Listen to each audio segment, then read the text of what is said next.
그 후에 예수님께서 길을 가시다가 레위라는 세리가 세관에 앉아 있는 것을 보시고 그에게 말씀하셨습니다. 나를 따르라. 레위는 모든 것을 버려두고 일어나 예수님을 따라갔습니다. 레위는 자기 집에서 예수님을 위해 큰 잔치를 베풀었습니다. 거기에는 많은 세리들과 그 밖의 사람들이 함께 음식을 먹고 있었습니다.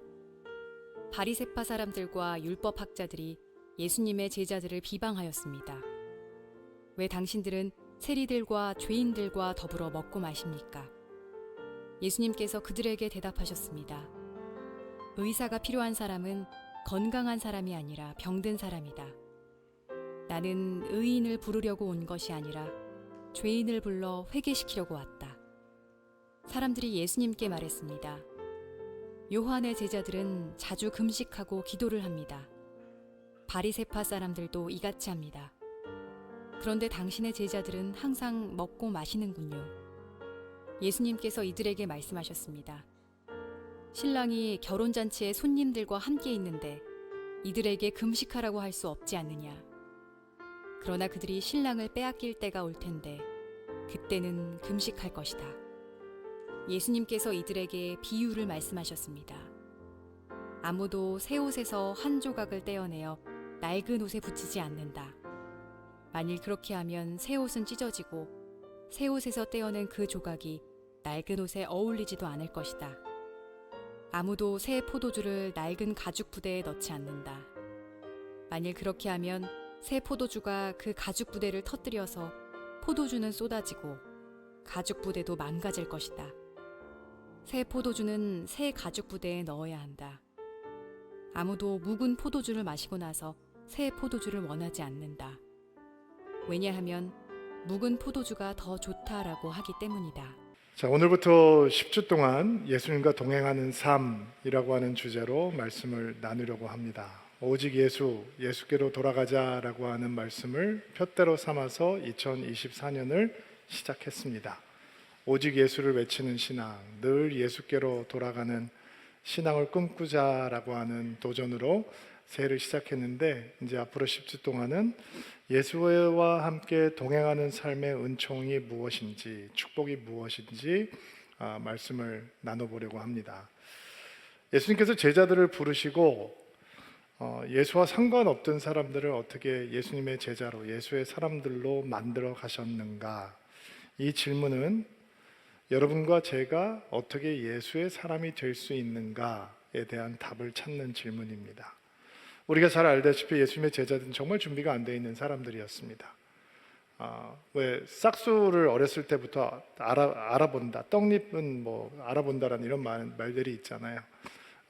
이들은 어부였고, 이들의 배경을 보면 말씀을 가르치고 말씀을 인도하는 랍비의 제자가 될 수 있는 퀄리피케이션, 자격이 전혀 없는 사람들이었습니다. 그런데 예수님께서 어떻게 이들을 예수님의 제자가 되게 하셨느냐? 예수님을 사랑하고 예수님을 전하고 예수님으로 세상을 바꾸는 사람들로 만들어 주셨는가? 그 답은 동행에 있습니다. 예수님께서 제자들을 부르시고 초청하시고 그들과 동행하시면서 그들이 예수의 사람이 되게 하셨습니다. 그렇다면 우리가 예수님의 제자로, 예수님의 사람으로, 예수님을 사랑하고 예수님만 따르는 사람으로 살아가기 위해서 우리가 배워야 되는 믿음의 여정은 예수님과 동행하는 것입니다. 오늘 예수님께서 두 제자를 부르시는 장면을 묵상하면서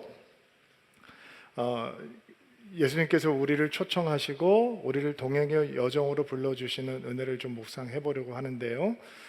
우리가 특별히 관심을 갖고 주목해야 되는 부분은 이 제자들이 부르심을 받는 삶의 자리가 어떤 자리인지를 주목해야 하고, 예수님께서 그들을 부르신 다음에 그들의 삶이 어떻게 변하는지, 예수님은 어떤 의도로 예수님의 제자를 초청하시고 부르시는지에 대해서 관심을 좀 가져야 합니다.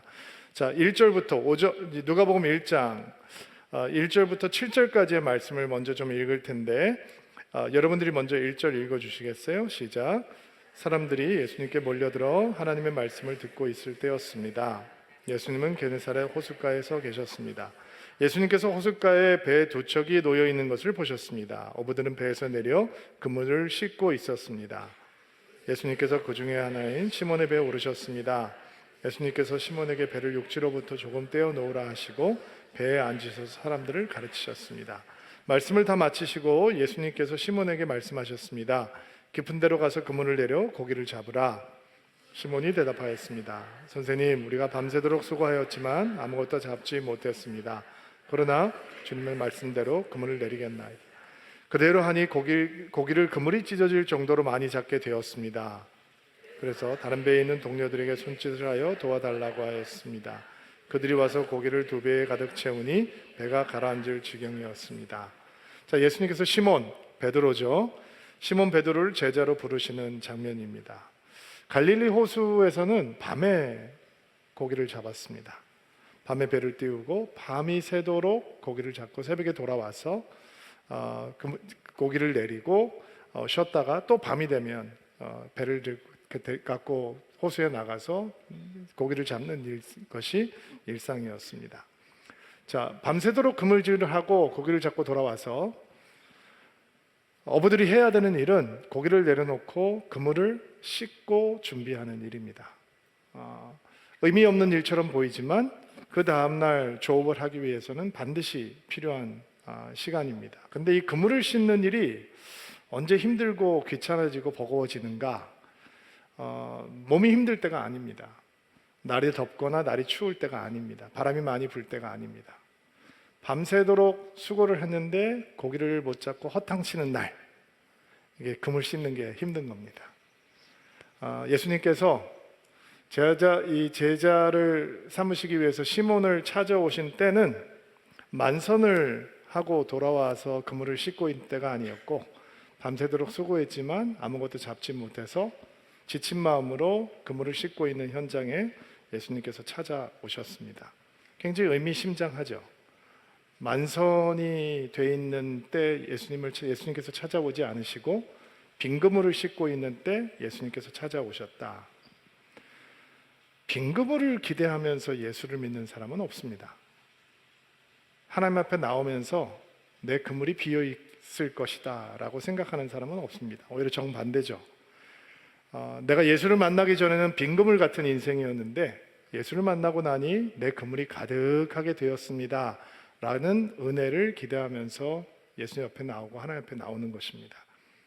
그래서 우리 그물이 비어 있을 때 그 빈 그물을 씻고 있는 그 자리가 하나님의 은혜가 임하는 통로가 될 수 있다라고 인정하는 게 사실 굉장히 힘든 일입니다. 내 연약함, 내 무력함, 내 부끄러움이 다 드러나는 자리가 이 빈 그물이라고 하는 자리거든요. 솔직히 우리한테는 이런 영적인 교만함이 있습니다. 내가 하나님을 만나고 싶은데 예수님의 부르심을 기쁘게 답하고 싶은데 그래도 내가 좀 당당할 수 있을 때 그 부르심이 나에게 임했으면 좋겠다. 내 그물이 가득 차 있을 때 주님께서 나에게 오셨으면 좋겠다. 이런 마음이 있습니다. 레버리지가 생기잖아요. 하나님 앞에 주님 잘 오셨습니다. 왜 이제 오셨습니까? 제 그물을 보십시오. 고기로 가득합니다. 정말 잘 찾아오셨습니다. 이게 지금 찢어질 정도로 잡혔네요. 가라앉을 정도가 됐습니다. 사람 잘 찍으셨습니다.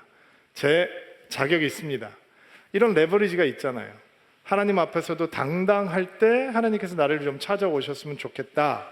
내 하나님의 부르심이 있으면 좋겠다라는 생각을 합니다. 그런데 예수님께서는 그런 순간 오시지 않고 밤새도록 수고했지만 아무것도 잡지 못한, 그래서 빈 그물을 싣고 있는 베드로의 삶의 현장을 찾아오셨습니다. 저는 목사가 되기 싫어서 참 오랫동안 방황을 했습니다. 왜 목사가 되기 싫었냐 하면 복음을 믿지 않아서가 아니었습니다. 사실은 예수님을 사랑하지 않아서도 아니었습니다. 저는 복음을 믿었습니다. 예수님도 사랑했습니다. 그런데 복음을 만난 고등학생의 눈에 비춰진 이민교회는 정말 초라하고 척박했습니다. 제가 아주 작은 이민교회에서 예수를 만났다는 얘기를 자주 하잖아요. 저희 교회에서 목사님들이 싸움이 났습니다. 그리고 하나님의 뜻, 하나님의 인도하심을 얘기하면서 다투기 시작하시더라고요. 저는 우리 목사님이 목사님의 멱살을 붙들고 거친 욕을 하는 것도 봤고요. 성도들이 악다그네를 쓰면서 교회에서 싸우는 모습도 봤습니다. 미국 교회 친교실을 빌려서 예배를 드리고 있는 이민교회였는데 너무 소리를 지르고 싸우니까 미국 성도들이 지나가다가 보고 여기가 교회인데 이렇게 하면 어떡하냐, 당신들 크리스찬인데 이렇게 살면 어떡하냐, 그렇게 말리는데 불구하고 서로 소리를 지르고 싸우는 모습을 고등학교 때 제가 봤습니다. 그리고 결국 교회가 갈라졌습니다. 성도들은 계속 하루 종일 전화를 하면서 일로 와라 저로 가라 뭐 이런 얘기를 하면서 했고, 하나님의 뜻, 하나님의 인도하심을 운운하며 한 교회가 두 교회가 됐지만 그 교회는 양쪽 다 너무 초라하고 너무 생명력이 없고 너무 척박했습니다. 새로운 생명이 태어나지 않는 교회, 여러분 그런 교회 아십니까? 제 눈에 비춰진 이민교회는 그렇게 척박하고 초라한 교회였습니다. 하나님께서 이렇게 방황하고 있는 저를 버리지 않으시고 붙잡아 주셔서 제 삶을 하나님 앞에 다시 헌신하고 신학교에 갔을 때 제 마음은 뜨거워졌습니다. 다른 사람들은 졸고 있을 때 저는 울면서 강의를 들었고 채플 시간은 매일 부흥회였습니다. 제가 너무나 준비가 안 돼 있는 사람이었기 때문에 목회에 성공한 분들, 목회를 잘하는 분들이 이 강사로 등장하는 목회 컨퍼런스 정말 많이 다녔습니다. 참고로 이민교회는 목회자들이 그렇게 훈련 받으라고 지원해 주지 않습니다. 1달러도 지원해 주지 않았습니다. 책을 사고 싶으면 돈이 모자라니까 점심을 굶고 금식해가면서 책을 샀고요. 여러분 밥 굶으면서 산 책 읽었을까요? 안 읽었을까요? 공짜로 받은 책은 안 읽습니다. 내가 밥 굶고 산 책은 토시 하나 안 주시고 읽으려고 애썼습니다. 목회 컨퍼런스를 찾아다니면 훌륭한 강사님들의 강의를 듣고 가슴이 뜨거워집니다. 마음이 뜨거워집니다. 교회가 세상의 소망이라는 말을 온 마음으로 붙들고 우리 교회로 돌아옵니다. 근데 내 눈앞에 펼쳐지는 목회의 현장은 언제나 초라하고 척박했습니다. 제가 섬기는 중고등부 학생들이 200명이 됐는데 당회에서 장로님들이 결정하기를 교회 교재를 사줄 수 없다. 복사해서 써라 이렇게 얘기를 했습니다. 복사하는 거 불법입니다. 그래도 저는 제 여자친구와 지금은 아내죠. 밤 2시, 3시까지 교재를 복사하면서 아이들을 양육하겠다고 애써봤습니다. 그러나 목회 현장은 초라하고 척박했습니다. 수련회를 떠나면 아이들이 수련회를 가야 되는데 교회 돈이 모자라니까 제가 일일이 부모님한테 전화해서 수련회를 가야 되는데 예산이 부족하니 좀 도와주십시오. 헌금을 좀 해주십시오. 부탁을 해야 했습니다. 그러면 여러분 같으면 기쁜 마음으로 전도사님 도와드릴게요. 목사님 도와드릴게요. 라고 하셨을 테지만 10통을 전화하면 한 명의 성도가 기쁜 마음으로 헌금하겠습니다. 라고 할까 말까 했습니다. 그렇게 기쁘게 헌금을 해주는 분의 헌금은 10불, 20불이었습니다. 100통을 전화해도 100불을 헌금해 주겠다라고 얘기하는 분은 거의 없었습니다. 분명히 내가 배우기는 주님을 의지하고 복음의 능력을 믿고 잠 안 자고 밥 안 먹고 뛰어다니면 교회가 부흥하더라 였는데 내가 만난 목회 현장은 언제나 초라하고 언제나 분쟁이 있고 언제나 성도들끼리 분란이 있고 사람들은 복음에 관심이 없는 것 같고 초라했습니다. 빈금을 같이 느껴졌다라는 거죠. 이렇게 나는 평생 살아야 되는 거구나 라고 생각했습니다. 모든 사람들의 삶이 그렇게 보였습니다. 목회 컨퍼런스를 가면 강사가 아닌 앉아있는 목사님들, 백인, 흑인, 히스패닉, 동양 사람 많이 있을 거 아니에요? 그들은 눈물을 흘리면서 평생 목회를 했는데 여전히 나의 목회 현장은 척박하고 빈금을 갖습니다 라고 하는 고백이 넘쳤습니다. 제가 힐링 캠프를 하면서 선교사님들을 만날 때마다 선교사님들이 눈물을 흘리면서 하는 고백, 마음 아픈 고백은 뭐냐면요, 목사님, 저희는 한국의 안락한 삶은 기쁜 마음으로 버릴 수 있었습니다. 우리 자녀들이 아무것도 없는 선교지에서 살아가야 되는데 자녀에 대한 미안한 마음도 버틸 수 있습니다. 하나님께서 책임주실 거라는 마음에 감동이 있기 때문에 아이들에게 미안하지만 우리 아이들 하나님의 축복 가운데 거할 거라는 거 의심하지 않습니다. 그런데 내가 20년, 30년, 40년을 선교지에서 시간을 보내고 있는데 내 선교의 열매는 빈 그물과 같습니다. 이런 고백을 할 때 정말 마음이 아픕니다. 여러분, 빈 그물을 기대하고 목회를 하는 사람이 누가 있겠어요? 빈 그물을 기대하고 선교지를 나가는 사람이 누가 있겠어요?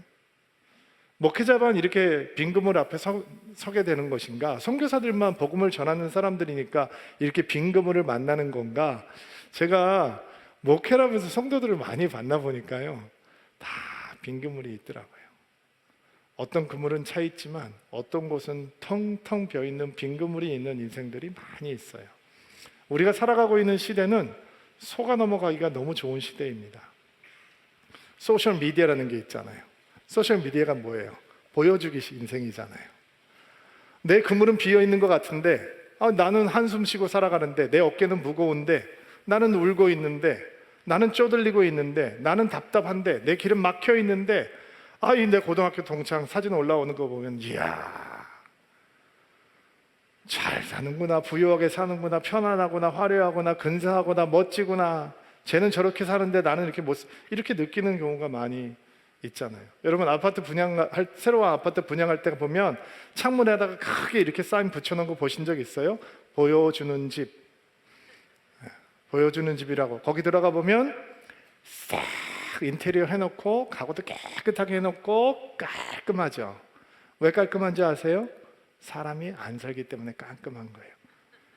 인생은 깔끔하지 않더라고요. 인생을 살아가는 건 깔끔하지 않아요. 한 발짝 떨어져서 그 사람의 삶을 제대로 알지 못하니까 깔끔해 보일 뿐이에요. 모든 사람들은 어떤 인생의 고백이 있냐면, 우리네 인생에는 어떤 고백이 있냐면, 하나님, 밤새 수고하고 고생했는데 잡은 게 없습니다. 목사님, 저 평생 수고하고 애썼는데 돌아보니 그물이 비어있는 걸 보게 됩니다. 이런 고백이 있는 게 우리 인생 아닙니까?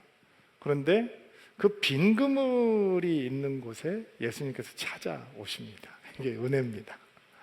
왜 하필이면 빈 그물이 때 오셔야 되는가? 레버리지가 없어지잖아요. 자랑할 게 없어지잖아요. 의지할 게 없어지잖아요. 노력한다고 안 되는 게 있거든요. 애쓰고 수고해도 채워지지 않는 게 있단 말이에요. 빈 그물이라고 하는 건 자기의 경험, 상식, 수고, 땀 흘림, 그런 것들을 의지하고 사랑하는 유능함을 과시하기 원하는 사람들이 만나게 되는 막다른 골목이에요. 소용없구나, 의미 없구나, 그래서 힘든 거죠. 어떤 사람에게는 부부 관계가 빈 그물이고, 어떤 사람은 자녀가 빈 그물이고, 어떤 사람은 그냥 인생 통째로 빈 그물처럼 느껴지는 것이고. 저는 목회를 하는 사람이니까 가끔 이런 생각을 합니다. 제가 주님 앞에 언젠가 섰을 때 내 그물이 비어 있으면 어떡하지? 라는 마음을 품을 때가 있습니다. 여러분, 목사들이 교회 사이즈로 하나님 앞에 평가받지 않는다는 건 동의하시죠? 큰 교회 목사들은 칭찬받고 작은 교회 목사님들은 핀잔받고, 이거 아닌 거 아시죠? 그렇다면 목사인 나는 주님 앞에 섰을 때 뭐를 보여드려야 되는 건가? 그때 나의 그물이 비어 있다면 나 어떡하지? 이런 마음의 생각을 가질 때가 있습니다. 이렇게 예배를 드는 분이라면 신앙에 대해서 다 진지한 분들이겠죠. 그리고 여러분도 여러분 안에 성령께서 운행하고 계시니까 가끔 이런 생각이 들지 모르겠습니다. 내가 신앙생활을 이렇게 오래 하고 있는데, 열심히 하려고 애쓰고 있는데 나의 신앙의 그물이 비어 있으면 어떡하지? 라고 하는 마음이 우리 안에 들어올 때 얼마나 당황스럽습니까? 근데 그 빈 그물 때문에 괴로운 자리가 예수님의 부르심이, 예수님의 초청이 임하는 자리가 된다라는 것입니다. 우리의 유능함이 소용없는 곳이기 때문에, 우리의 노력과 수고를 의지할 수 없는 곳이기 때문에, 노력과 수고가 가치 없다는 것이 아니라 하늘은 스스로 돕는 자를 돕는다라고 하는 교만한 세계관에 사로잡혀 있는 우리들이 무너질 수 있는 유일한 곳은 비어있는 그물이 있는 곳이기 때문에 예수께서 그걸로 찾아오시는 것입니다. 그리고 예수님께서 빈 그물을 씻고 있던 베드로에게 뭐라고 말씀하시냐면 깊은 곳에 가서 그물을 내려서 고기를 잡자라고 말씀을 하십니다. 어부였던 베드로의 모든 경험과 상식과 노하우와 세계관을 다 무너뜨려 버리는 그 말씀입니다. 이게 빈 그물이기 때문에 베드로가 이렇게 말할 수 있는 겁니다.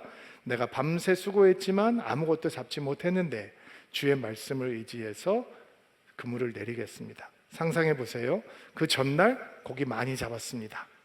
만선돼서 돌아왔습니다. 예수님께서 베드로에게 말합니다. 그물 다 씻어놨는데 깊은 곳에 가서 그물 던지자. 나갔을까요? 안 나갔을까요? 그래서 빈 그물일 때 예수님이 찾아오시는 겁니다. 고기가 가득 차 있을 땐 예수님 소리가 귀에 들어오지 않습니다. 깊은 곳에 가서 그물 던지자. 예수님 됐습니다. 괜찮습니다. 제가 어부로 잔뼈가 굵은 사람입니다. 당신은 목수, 나는 어부, 훈수질, no thank you 하지 마세요. 어저께 많이 잡았습니다. 당신 도움 필요 없습니다. 제가 좀 나눠드릴까요? 제가 생선 좀 드릴까요? 가져가시겠어요? 제자들 나눠주시겠어요? 그 정도는 제가 도와드릴 수 있습니다. 절대로 예수님 말씀이 귀에 안 들어오겠죠. 근데 빈 그물이 있는 자리에서 평생 어부로 살았던 베드로는 내가 밤새도록 수고했는데 아무것도 잡지 못했지만 주의 말씀 의지해서 한 번 더 그물을 내려보겠습니다 라고 얘기를 하는 겁니다. 이게 빈 그물의 축복입니다. 빈 그물의 축복은 내 경험의 무력함, 내 상심의 얄팍함이 하나님 앞에서, 예수님 앞에서 무너진다라는 것입니다. 예수님께서 빈 그물을 씻고 있던 베드로를 데리고 해가 중천에 떴는데 그물을 내리시고 깊은 곳에 가서 그물을 내리셨어요. 그리고 고기가 잡히죠. 얼마나 많이 그물이 막 찢어질 것 같아요. 그리고 배를 두 군데다 나눠 실었는데 배가 가라앉을 지경이 됐습니다. 이게 포인트가 아닙니다, 여러분. 그런 기도하지 맙시다. 하나님, 내 그물이 비었습니다. 주님께서 말씀 의지해서 그물 던지겠습니다. 찢어지게 잡히게 해주십시오. 10년 동안 손실됐습니다. 이제 주님 위해서 살겠습니다. 이제는 손실 마감하고 우리 좀 바꿔봅시다. 이게 포인트가 아니란 말이에요. 오해하시면 안 돼요. 포인트는 예수님께서 고기가 잡힐 수 없는 환경에서 고기를 가득 그물 안으로 가지고 오실 수 있는 분이라는 걸 알게 되는 것에 있습니다. 그거를 알게 된 다음에 베드로가 MOU 맺자고 얘기를 하나요? 아니죠. 어떻게 돼요? 엎드러집니다. 그리고 뭐라고 고백을 하면 나를 떠나서서 나는 죄인입니다 라고 고백합니다. 베드로가 예수님에 대해서 정확하게 아직 알지 못하지만 지금 그에게 일어나고 있는 사건은 이분은 예사로운 분이 아니며 하나님의 능력이 있는 분이며 이분 앞에서 나는 피해야 될 정도로 자기는 무력하고 죄인이며 이런 하나님의 임재 안에 있다라고 하는 것을 베드로가 알게 되는 것이죠. 그게 포인트입니다. 그리고 예수님께서는 그런 베드로를 향해서 나를 따르라 라고 말씀을 하고 동행하자라고 초청을 해 주시는 것입니다. 자, 베드로가 어떻게 특별한 동행으로 초청해 주시는 이 예수님 앞에 응답하고 그 동행의 의미가 무엇인지는 우리 결론 부분에서 다시 한번 얘기를 해보기로 하고요. 두 번째로 우리가 보기 원하는 예수님의 초청은 레위라고 하는 사람을 향한 초청이었습니다. 누가복음 5장 27절로 28절 말씀인데 한 목소리를 읽겠습니다. 시작. 그 후에 예수님께서 길을 가시다가 레위라는 세리가 세관에 앉아 있는 것을 보시고 그에게 말씀하셨습니다. 나를 따르라. 레위는 모든 것을 버려두고 일어나 예수님을 따라갔습니다. 세리였던 레위라고 하는 사람을 제자로 부르시는 장면인데요. 자, 하나님의 복음을 전하는 예수님께서 세리라고 하는 직업을 가지고 있는 사람을 제자로 부르셨다라고 하는 것도 굉장히 파격적이지만 그 부르시는 자리가 세금을 거두어 드리고 있는 세관, 그러니까 텍스 부스였다라고 하는 것도 굉장히 파격적입니다. 세리라고 하는 사람은 로마 정부를 위해서 일을 하고 있는 사람이잖아요. 지금 이스라엘 백성들이 나라를 빼앗기고 로마의 통치를 받고 있으니까 로마를 대신해서 세금을 거두어 드리고 로마에 세금을 보내는 직업을 세리라고 하는데, 당연히 매국노라고 취급을 받았을 것이고 이스라엘 사람들이 싫어하는 사람들이겠죠. 차별하고 조롱하고 멀리하는 부정한 인간들이었을 거예요. 그리고 이 세리는 그런 민족적인 차별에 복수를 하기 위해서 자신들이 부과할 수 있는 세금보다 더 많은 세금을 부과해서 일부는 로마로 보내고 일부는 in my pocket, 자기의 부를 쌓았어요. 그래서 실제로 세리라고 하는 직업을 가지고 있는 사람들이 엄청난 부를 누렸다라고 합니다.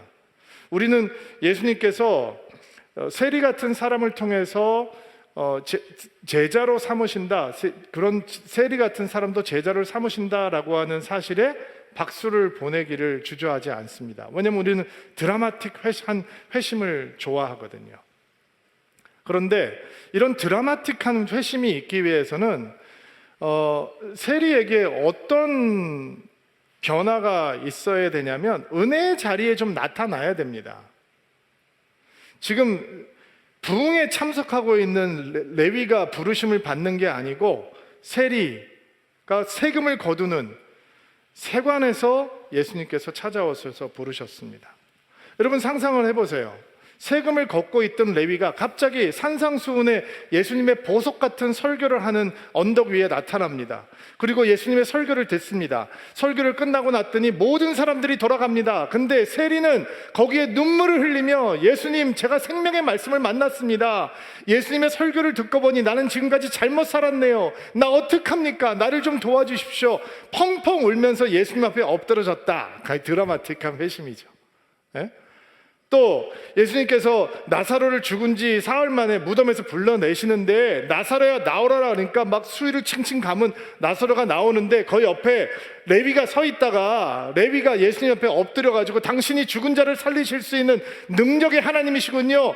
저 사람은 지금 죽어서 무덤에 들어가 있지만 나는 살아있는데도 무덤에 들어가 있는 것처럼 살고 있습니다. 예수님, 나를 좀 도와주십시오. 나도 살려주십시오. 엎어졌다. 이게 드라마틱한 회심이잖아요. 예? 은혜의 자리. 그리고 여러분은 어떻게 생각하세요? 은혜는 어디서 받는 거예요? 교회에서 받는 거다라고 생각하잖아요. 집회할 때 받는 거고, 특별세대 때 주여 외치면서 기도할 때 하나님의 은혜가 임해오는 것이다 라고 생각을 하지, 우리가 매일매일 살아야 되는 평범한 일상 속에서, 매일 견뎌야 되는 직장 생활 속에서, 그 스트레스 속에서, 몸이 건조한 가정 생활 속에서 하나님의 특별한 은혜와 초청과 부르심이 임할 거다라고 생각을 잘 안 한단 말이에요. 그런데 예수님께서 세리 레위를 만나주시는 자리는 어디냐? 그가 날마다 세금을 거두어 드리는 세관이었어요. 세관이 어떤 곳인가? 어두움이 왕노릇하는 곳입니다. 탐욕과 거짓이 왕노릇하는 곳입니다. 거기에 예수님께서 찾아오셨습니다. 그리고 나를 따르라 라고 말씀하시자 세리였던 레위는 주저하지 않고 모든 것을 버려두고 예수님을 따랐다라고. 이거 돈 찍어대는 기계입니다, 여러분. 앉아만 있기만 하면 주머니에 돈이 들어오는 것입니다. 부를 축적할 수 있는 것입니다. 아무도 뭐라 그럴 수 없습니다. 그런데 그것을 버려두고 예수님을 따랐다라고 얘기를 하죠. 여러분, 우리가 주목해야 되는 것이 있습니다. 은혜는 교회 안에서만 임해오는 게 아니라 교회 바깥에서도 여러분에게 임하는 것이다. 기억하셔야 아멘으로 받으시기 바랍니다. 교회 안에서만 은혜를 받는 것이 아니라 내일 출근하는 여러분의 일터에서 9 to 5 동안 여러분이 일하는 자리도 하나님과 동행하는 자리가 될 수 있고, 하나님의 형상으로 충만한 자리가 될 수 있고, 하나님의 성령으로 충만한 자리가 될 수 있고, 하나님의 뜨거운 부르심과 초청이 임하는 자리가 될 수 있다라는 것입니다. 세관의 어두움과 거짓과 탐욕이 왕노릇하는 세관이 하나님의 부르심이 임하는 것을 막지 못했듯이, 여러분의 삶이 아무리 거칠어도, 여러분이 속해 있는 인더스트리가 아무리 세속적이어도, 여러분의 삶의 현장이 아무리 버거워도 하나님의 은혜의 침범은 막을 수 없다라는 것도 기억하셔야 됩니다. 하나님께서 세관에 앉아 계시던 레위의 삶 속으로 은혜로 침투하고 들어가십니다. 놀랍죠? 나를 따르라. 너의 직업은 나에게 장애가 되지 않는다. 너의 과거도 나에게 장애물이 되지 않는다. 내가 너를 쓰겠다. 내가 너와 함께 하겠다. 너 나와 동행하자. 나를 따르라 라고 얘기하고 레위의 삶이 예수의 삶으로 변하게 되는 것입니다. 너무 은혜스러운 거죠. 특별히 레위처럼 하나님 앞에 자랑스럽지 못하고 떳떳하지 못한 전력이 있는 분들이라면 이게 복음이지라고 생각이 들죠. 그런데 이렇게 세리의 삶을 살다가 예수님의 제자가 됐으면 분명히 회심한 증거가 보여야 되는데, 성경에서는 이 씬이 바뀌게 되는데, 장면이 바뀌는데 이게 쉽게 납득하지 못하는 장면이 열린단 말이에요. 29절 30절 말씀 한번 읽어볼게요. 29절 30절 한 목소리 읽겠습니다. 시작. 레위는 자기 집에서 예수님을 위해 큰 잔치를 베풀었습니다. 거기에는 많은 세리들과 그 밖의 사람들이 함께 음식을 먹고 있었습니다. 바리새파 사람들과 율법학자들이 예수님의 제자들을 비방하였습니다. 왜 당신들은 세리들과 죄인들과 더불어 먹고 마십니까? 예수님을 위해서 레위가 잔치를 여는 장면이 나와요.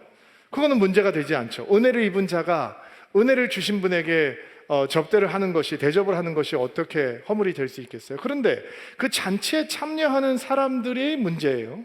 세리와 많은 사람들이 있었다.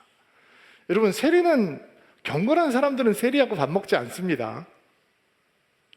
믿음에 대해서 진지한 사람들은 세리하고 어울리지 않았습니다. 그래서 성경을, 복음서를 보면 세리와 함께 등장하는 단어가 있습니다. 세리와 죄인들이라고 하는 단어입니다. 그 죄인이라고 하는 단어는 창기를 얘기하는 단어이기도 합니다. 그러니까 세리가 있는 곳에는 어떤 사람들이 있느냐, 경건한 사람들이 모이는 것이 아니라 그 세리와 어울리는 부류의 사람들, 창기와 같은 사람들이 북적이면서 이 레위의 집에 가득했고, 예수님께서 거기에서 밥을 먹고 그들과 함께 먹고 마시는 것을 보면서 바리새파 사람들과 서기관들은 안에 들어온 것도 아닐 겁니다. 예수님의 영화를 보니까 이런 장면이 나오더라고요. 그 사람들이 문 밖에서 안을 들여다보면서 손가락질을 하면서 왜 너희들은 저 죄인들과 저 세리들과 함께 먹느냐, 이런 분위기라고 여러분들께서 상상하시면 좋을 것 같아요. 자, 여러분 상상해 보십시오. 여호사 목사가 지금 이런 파티에 자리에 가 있습니다. 세리들과 죄인들과 함께 어울리고 있습니다. 그럼 여러분은 제가 거기서 먹고 마시고 즐거워하고 떠든 걸 보면서 역시 여호사 목사님은 다르네, 영성 있어, 영성, 예수 닮았어 라고 생각하시겠어요? 아니면 여러분 같으면, 아니 목사가 왜 저래? 왜 저런 사람들하고 있는 거야? 왜 저렇게 흥청망청하는 거야? 왜 저렇게 하나님의 명예를 땅에 짓밟아 버리는 거야? 왜 교회의 명예를 이 진흙탕에다 내밟고 있는 거야? 목사가 왜 저래? 정신 차려야지 라고 하지 않겠습니까? 나는 후자가 훨씬 더 많을 거라고 생각합니다.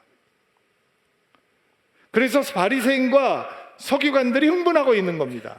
실제로 제가 이전 교회에 있을 때, 제가 예배하는 교회가 초신자가 많이 나오는 교회니까 이런 재미있는 제의가 교회에 들어왔어요. 한 강남에 있는 유흥업소에서 접대 도우미들이 한 몇십 명이 있는데, 그 몇십 명을 모아 놓을 테니까 와서 성경 공부를 인도해 줄 수 있느냐, 이런 문의가 들어왔어요. 어떻게 이런 일이 생길 수 있을까 알아보니까, 제가 예배를 시작하기 전에 저 뒤에서 성도들을 맞이하고 인사를 하고 있는데, 어떤 젊은 자매님이 제 앞에 오더니, 목사님, 교회 처음 나왔어요. 얘 위해서 기도해 주세요 라고 얘기를 하더라고요. 그래서 제가 예, 기도하겠습니다, 어깨에다 손을 얹고 기도하려고 하는데, 눈물이 그렁그렁하게 묻힌 모습으로, 목사님, 저 같은 사람이 교회를 나와도 됩니까? 이렇게 물어본, 너무 진지하게. 저는 목사니까 그럴 때를 대비해서 정답을, 모범 답안을 준비하고 있습니다. 그럼요, 자매님 같은 분이 교회를 나와야죠. 그럼요, 형제님 같은 분이 교회를 나와야죠. 교회는 자매님 같은 분을 위한 겁니다. 형제님 분을 위한 겁니다. 외워놓으세요. 꼭 써먹으세요.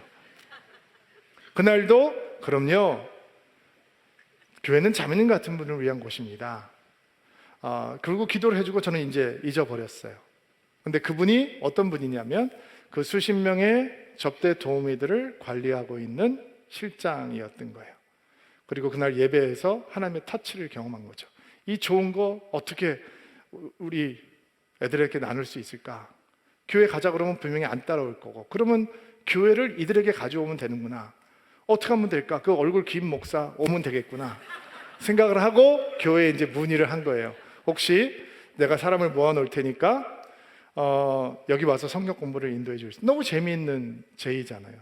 그래서 담임 목사님께 보고를 했어요. 이런 제의가 있는데 어떻게 하면 좋을까요? 근데 그분이 옛날에 연예인 교회를 하면서 사람들 전도하면서 그 월드컵이라고 하는 그런 그 식당 같은 데 가서 전도하고 이러시던 분이니까 얘기를 딱 들으시더니 뭐라고 말씀하면 당신은 가지마. 불안해. 전혀 시험에 안 들 아주 경건한 목사를 보내자. 저는 이제 그 중에 한 명이 아니었던 거죠. 그래서 실제로 한 학기 동안 목사님을 보내서 그 자매들과 함께 성경 공부를 인도를 했었어요. 자, 또 묻습니다. 제가 만약에 거기 가서 성경 공부를 하고 있는 모습을 여러분이 보셨다면 그 수십 명의 접대 도우미들과 젊은 여성들과 예수를 증거하는 것을 봤다면 여러분 뭐라고 얘기하겠습니까? 여호사 목사 다르네. 진짜 훌륭하네. 예수님이야, 예수님. 정말 예수 같은 사람이야 라고 하시겠습니까? 아니면 손가락질을 하고 흉흉한 소문까지 내시겠습니까? 나는 후자가 훨씬 많을 거라고 생각합니다. 그래서 바리새인들이 흥분하고 있는 것이고 서기관들이 흥분하고 있는 것입니다. 그러면 우리는 이런 질문을 던져야죠. 레위가 세관에 앉아 있다가 예수를 만나서 예수를 따르는 제자가 되고 모든 것을 버려두고 예수를 따랐는데 왜 잔치를 베푸는 거 좋다 이거예요. 그러면 그 잔치에 와 있는 사람들이 경건한 사람들, 깨끗한 사람들, 욕 안 먹는 사람들, 난잡하게 놀지 않는 사람들, 거나하게 놀지 않는 사람들, 이런 사람들을 데려다 놓고 예수님께 자리를 만들어줘야지. 이게 예수님을 존중하는 거지. 왜 세리들을 모아놓고 창기들을 모아놓고 죄인들을 모아놓고 예수님을 이렇게 불명예스럽게 만들 수 있는가? 왜 예수님을 이렇게 욕먹게 하는가? 도와주지 못한 만정 왜 예수님을 이렇게 태클이 들어오게 하는가 생각할 수 있는데, 정작 예수님은 여기에 대해서 전혀 마음이 불편하지 않으셨습니다. 왜 불편하지 않으셨을까? 31절, 32절 말씀 한번 볼게요. 읽어주세요. 시작. 예수님께서 그들에게 대답하셨습니다. 의사가 필요한 사람은 건강한 사람이 아니라 병든 사람이다.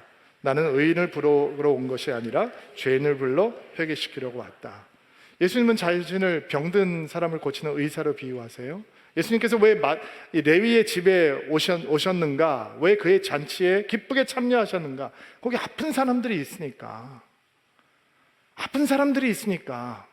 예수님께서는 의인을 부르러 오신 분이 아니라 병자를 부르러 오신 분이니까, 죄인을 부르러 오신 분이니까.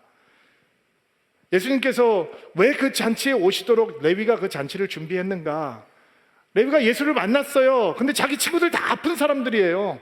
자기 친구들이 다 죄인이라고요. 그 주변에는 그런 사람밖에 없어요. 여러분, 레위하고 이런 이름이 예사롭지 않죠? 레위 지파 사람이에요. 아버지가 제사장 되라고 레위라고 이런 이름 붙여줬을 거예요. 근데 그는 세리가 됐어요. 그리고 죄인들과 어울리는 사람이 됐다고요. 근데 예수 만났어요. 근데 예수 만나니 예수 못 만난 자기 친구들이 생각이 나는 거죠. 어떻게 하면 좋을까? 나는 예수 만나서 복음을 받았는데 내 친구들은 어떻게 하나? 예수님을 그들을 만나게 해주려면 내가 잘하는 거 하면 되겠구나. 잔치를 베풀고 그들에게 좋은 음식을 가져다 주고 놀고 먹게 해주고 그들에게 예수님을 초청하면 예수님께서 그들을 만나 주시겠지. 그리고 예수님은 거기에 밥 먹으러 가시는 게 아니에요. 술들 먹으러 가는 게 아니라고요. 예수님은 레위의 집에 잔치에 왜 참여하시는가? 세리와 죄인들의 친구가 되기 위해서 가시는 거예요. 이 레위가 누구냐? 마태복음을 쓴 마태예요. 마태복음을 쓴 마태가 이렇게 주님 앞에 부르심을 받는 거예요. 아버지가 제사장 되라고 레위라는 이름을 지어줬는데 그는 로마 정부를 위해서 일하는 세리가 됐어요. 전승 기록에 의하면 마태의 동생은 열심당원이었대요. 독립투사였다는 거예요. 얼마나 기구한 인생입니까? 여러분, 세리로 살아가면서 얼마나 보복감이 많이 들었겠어요. 조롱당하고 사람들에게 욕먹고. 근데 그는 예수를 만난 다음에 그 자기가 평생 받았던 서러움과 이 차별과 조롱을 보복하지 않아요. 마태복음은 누구를 위한 복음서인지 아세요? 유대인들을 위한 복음서예요. 자기를 멸시했던 유대인들을 전도하기 위해서 자기가 어렸을 때 제사장이 되라고 배웠던 구약의 교육, 율법의 교육을 탄탄한 구약 지식을 갖고 탄탄한 율법에 대한 지식을 갖고 써내려간 복음서가 마태복음이에요. 자기를 거절하고 버렸던 사람들을 복음화하기 위해서 마태가 예수를 만납니다. 예수님께서 세리였던 그를 차별하지 않고 부르시고 초청하세요. 너의 과거는 나에게 문제가 되지 않는다. 나의 제자가 되라. 나를 따르라. 초청해 주시죠. 그러자 마태가 버리던 술판은 천국 잔치가 됩니다. 마태가 먹고 놀던 파티는 생명 잔치가 되는 것입니다. 예수님의 초청은 동행만을 위한 것이 아니었습니다. 마태의 인생을 바꿔버리는 겁니다. 목적이 바뀌어버리는 것입니다. 삶을 사는 이유가 완전히 바뀌어버리는 것입니다. 그렇다면 시몬 베드로는요, 고기 잡을 시간이 아닌데 깊은 곳에 가서 그물을 내리자 그랬더니 고기가 잡힙니다. 배가 가라앉을 정도가 되었습니다. 그가 어떻게 반응하는지 볼까요? 10절, 누가복음 5장 10절, 11절 말씀 읽어볼게요. 시작.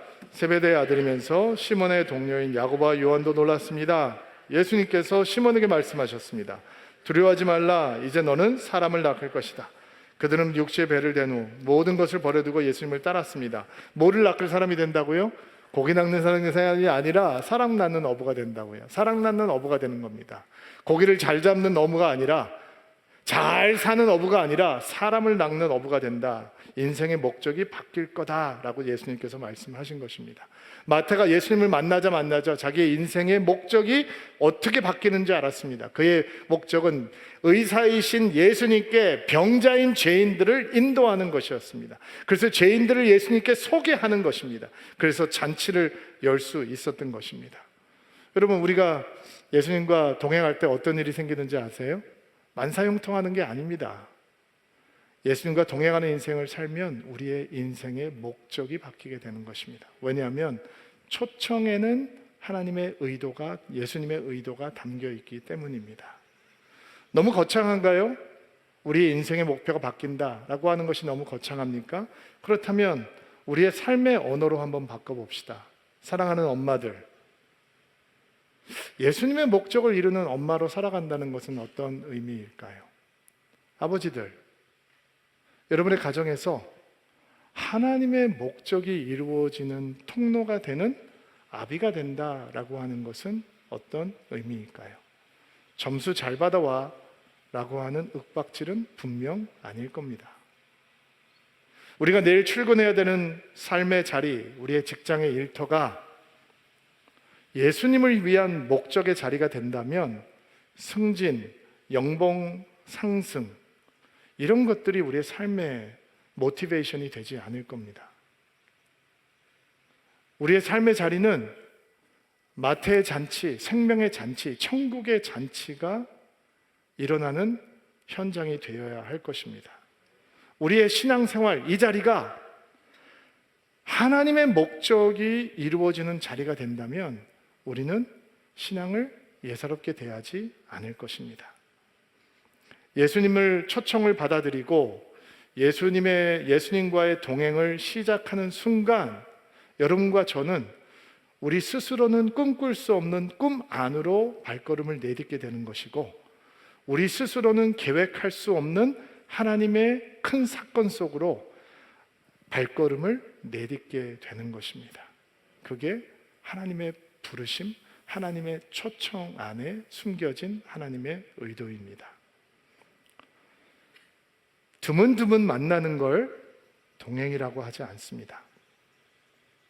예수님에 대해서 적당히, 적절히 알고 있는 것도 동행이라고 하지 않습니다. 내가 필요할 때만 예수님을 애달게 찾는 것도 동행이라고 얘기하지 않습니다.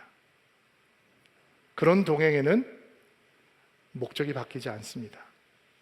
부자 간원이 주님을 찾아오죠. 영생에 대해서 물어봅니다. 얼마나 노블한 겁니까? 근데 그는 동행할 의도가 없었습니다. 그래서 주님을 떠나갑니다. 동행은 끊어지지 않고 함께 하는 것입니다. 예수님께서 우리에게 원하시는 건 드문드문 만나자, 자주 만나자, 필요할 때 언제든지 불러, 이 정도의 수준의 신앙이 아니고 끊어지지 않는 함께함입니다. 그 동행을 통해 하나님의 거룩한 목적이 우리 삶 가운데 이루어지는 것입니다. 이런 은총이 오늘 예배드리는 여러분들에게 임하는 복된 주일이 되기를 주의 이름으로 축복합니다. 오랫동안 앉아 계셨는데 일어나시겠어요? 가슴에 손을 얹고 안수하시고요. 여러분을 위해서 축복하고 기도하겠습니다. 하나님, 밤새 수고하고 애썼지만 우리의 그물은 비어 있습니다 라고 연약하게 고백할 순간들을 우리는 우리의 삶 가운데 종종 만나게 됩니다. 서로 사랑하며 아름다운 가정을 잘 만들고 싶었는데 돌아보니 부부관계가 빈 그물처럼 느껴질 때가 있고, 우리의 자녀들 하나님의 자녀들로 잘 양육하고 싶었는데 자녀들의 삶을 보니 우리의 노력과 수고가 빈 그물처럼 느껴질 때도 있습니다. 평생 애쓰고 땀 흘렸는데 돌아보니 주님 앞에 보여드릴 것이 아무것도 없는 것 같아 두렵고 떨리는 순간을 만나기도 합니다. 그러나 그 빈 그물의 자리가 하나님의 특별한 은혜가, 특별한 초청이 임하는 자리인 것을 믿음으로 받습니다. 주님, 우리에게 오십시오.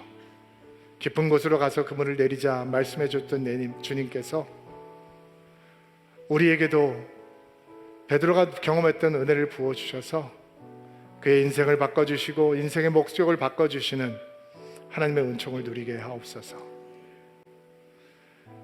레위가 그의 일상 세관에서 주님의 특별한 부르심을 받았다면 우리가 당장 내일 출근해야 되는 바로 그 자리, 우리가 돌아가야 되는 그 삶의 자리도 하나님의 은혜가 놀랍게 임하는 자리가 될 줄로 믿습니다.